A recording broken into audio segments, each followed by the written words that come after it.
नमस्कार। आज हम एक ऐसे फंडामेंटल रूल को समझने वाले हैं जो हमारे आसपास की हर चीज को कंट्रोल करता है, प्लैनेट से लेकर बस में बैठे लोगों तक। ये एक ऐसा नियम है जिसे हम हर दिन महसूस करते हैं, भले ही हम उस पर ध्यान दें या न दें। तो चलिए इसे करीब से जानते हैं। तो आज हम इसे 4 हिस्सों में समझेंगे।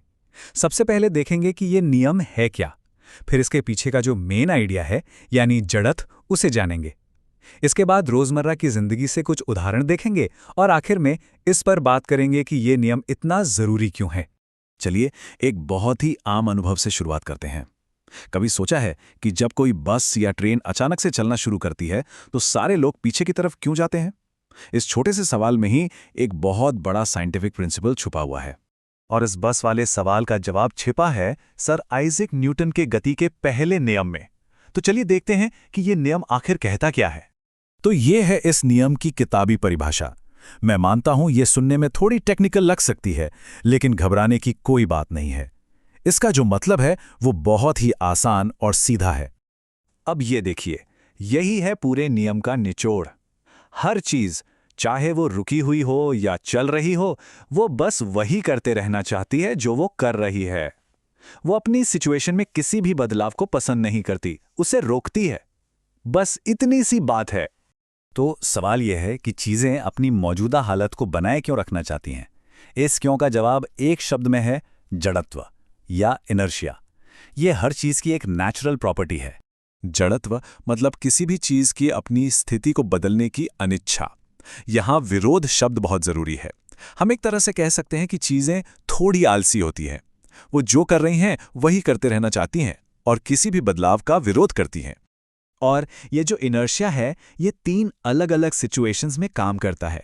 अगर कोई चीज रुकी है तो वो रुकी रहना चाहती है, अगर वो चल रही है तो चलती ही रहना चाहती है, और अगर वो एक दिशा में जा रही है तो वो उसी दिशा में चलते रहना चाहती है। चलिए अब सबसे मजेदार हिस्से पर आते हैं। देखते हैं कि ये नियम असल जिंदगी में कैसे काम करता है। एक बार आप इनर्शिया का कॉन्सेप्ट समझ गए ना, तो ये आपको हर जगह दिखने लगेगा। तो हमारे पहले सवाल पर वापस आते हैं।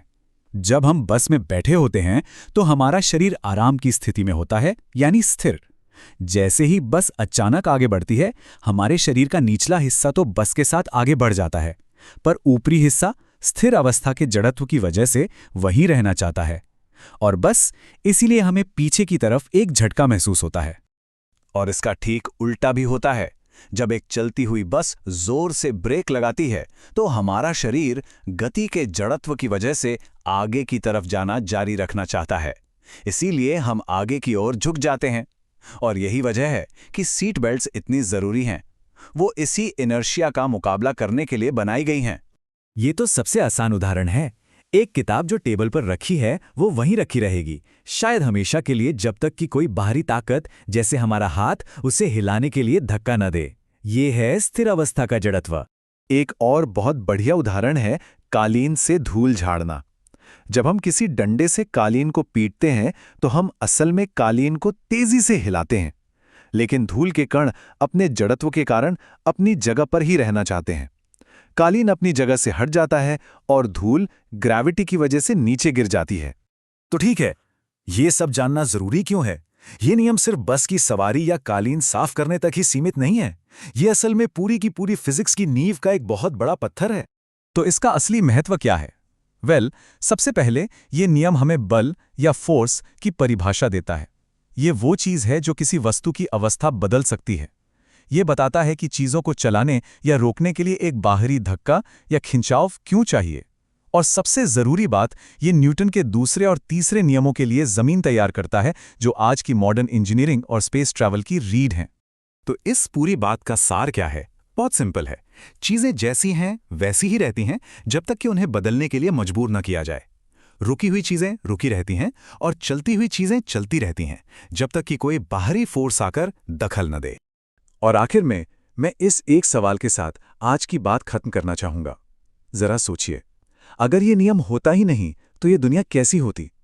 अगर रुकी हुई चीजें अपने आप चलने लगती और चलती हुई चीजें बिना किसी कारण के रुक जाती या अपनी दिशा बदल लेती, सोचकर ही अजीब लगता है ना? यही इस नियम की ताकत है, जो हमारे यूनिवर्स को समझने लायक बनाता है।